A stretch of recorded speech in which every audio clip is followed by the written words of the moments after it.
Hey everyone, this is Kevin from thechesswebsite.com, and today we're going to be looking at the legal trap.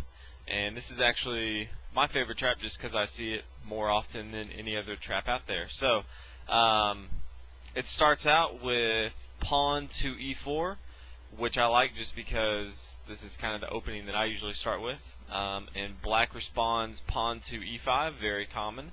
And white develops knight to f3, and black develops knight to c6, and then white's going to transpose into the Italian game with bishop to c4. And as you can probably tell, everything that we've done here so far is pretty common. You probably see it in almost all your games. And from here, black has a few options. He can go into the Giuoco piano, which is bishop to c5. You may see him develop his knight to f6. The trap actually comes about when he goes into the Philidor defense, which is pawn to d6. It's kind of a passive defense, but this is kind of what the trap comes from. From here, we're going to simply develop our knight to c3, and a lot of players that they just like to get their bishop out and pin down a knight to a queen anytime they can are going to come down as fast as they can and pin your knight down to the queen. From here, we are simply going to move pawn to h3, and most players, the best move for here is actually for bishop just to go ahead and capture on knight to f3, and we'll go over that in just a minute. But a lot of times black likes to keep the pressure on the pin, and so he's actually just going to move his bishop back to h5. And this is actually a mistake, is white's actually going to go up in material. Now how much material, we'll see. But from here we can go ahead and lay the trap, and that is knight takes e5.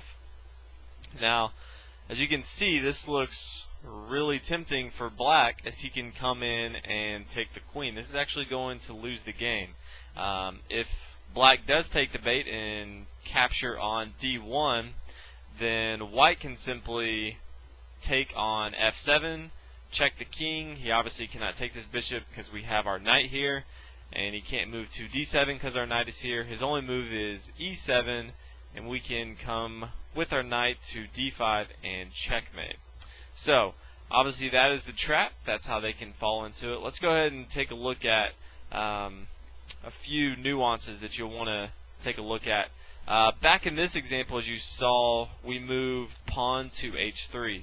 And here's why. If we already move, because a lot of people say, well, why can't I just move knight to captures e5? Well, here's why. If we take on e5, yes, we do have a trap that if they capture on d1, then they will lose to checkmate after we capture just like before on f7 and then move to d5 with our knight. But black can simply, if he looks at the situation, he can actually just take on e5, and we've traded our knight for a pawn.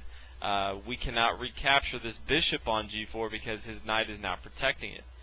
Now, if you look at this example, after we move h3 and the bishop moves back, then once we take on e5, now if black takes on e5 with his knight, instead of falling for the trap, now we can easily take the bishop on h5, and the knight is no longer protecting it. So this small little h3 move is actually very important in this trap, because even if he moves back, we're still going to be up in material. From here, obviously a lot of times you'll just see knight to c4, but from here, white can just come to b5 with his queen, check, and we are forking the knight on c4, and we'll just take the knight on c4 on our next turn. And as you can see, we're up a pawn. So even if black does play the best move,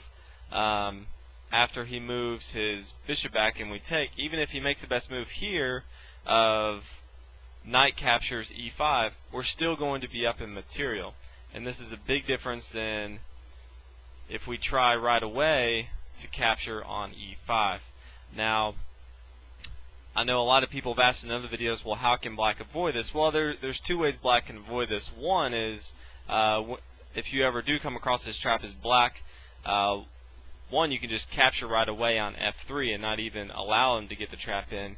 Or two, you can choose not to develop your bishop here. You can bring your knight to F6, or at the very beginning, just so you don't have to go into it, you can not play a very passive move like pawn to D6, and you can develop your bishop to C5, or you can just develop your knight into the game. So it's a very effective trap because you'll see it a lot. There's no obscure moves or anything. Everything's pretty straightforward, and it's very tempting for black to fall into the trap and capture the queen, and even if they don't, you're still going to be up in material. So hope you guys enjoy this video. If you haven't already, please subscribe, and I'll see you guys in the next video. Thanks for watching.